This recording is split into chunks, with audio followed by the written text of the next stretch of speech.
Kwa kaka, hivi unajua kama nyinyi mnakuga sababu za kulegeza sehemu za siri za wanawake? Naomba tuambie. Ile timu mnakuwa mnapiga deki downstairs there. Please, kwa kitaki kuvutwa. Kinatakiwa kitu maswe taratibu. Like this.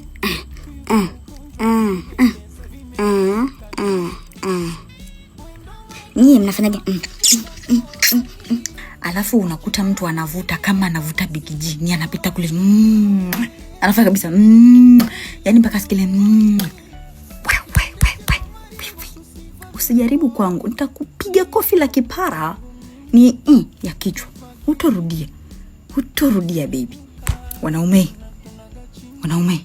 sema he. Wanaume utaki kusema wanaume. Yes.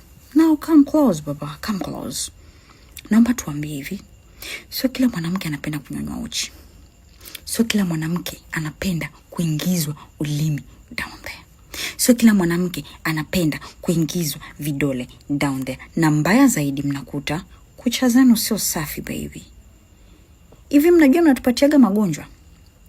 Miulimi yenu hiyo mnakuwa mmekunywa kivanti, mmekunywa nini, mmechanganya kila kitu afu mnakuja mnapitisha downstairs. Hivi mnajua nyinyi ndio sababu za wanawake wengi pia kuwashwa. Although wanawake kutoka kupitisha kwa mwanaume mmoja kwa mwanaume mwingine na mwanaume mwingine, it's a reason too, but mnajijua kama nyinyi ndio mnakuaga chanzo kikuu. Alafu mwisho wa siku mnatulaumu sisi. Naomba nikukumbushe baby. Unapokuwa unapiga deki down there. Down there. Unaonaga hata ile Masai unakopogo, kila Masai anakopogo na sikio kama hili. Lakini the more you wear the strong reni, sikio linazidi. Hata sisi wanawake naweza mkaelewa kitu. Unaweza kukuta uko na sikio hivi, lakini kwa yule anayependa kuvaa reni nzito, sikio linazidi kushuka. Like down there baby. The more unavuta, the more inalegea, the more inatepeta. Na kingine, mnapokuwa mnakaa mnatoma sana, mna kiss, mna romance, unamshika mwanamke kule chini, unaona kabisa ametoa kidole. Kwa nini amuelewagi kodi? Haja enjoy baby huyo, angekuwa ameenjoy angetulia angetanua miguu. Haja enjoy ndo maana anakutoa mkono. So naombeni mwe mnasoma kodi za wanawake.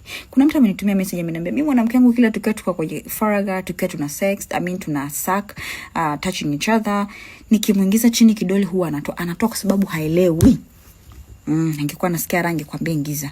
Please, sio kila mwanamke anapenda kuingizwa vidole na sio kila mwanamke anapenda kunyonywa uchi na sio kila mwanamke anapenda wewe. Nisisemi sana.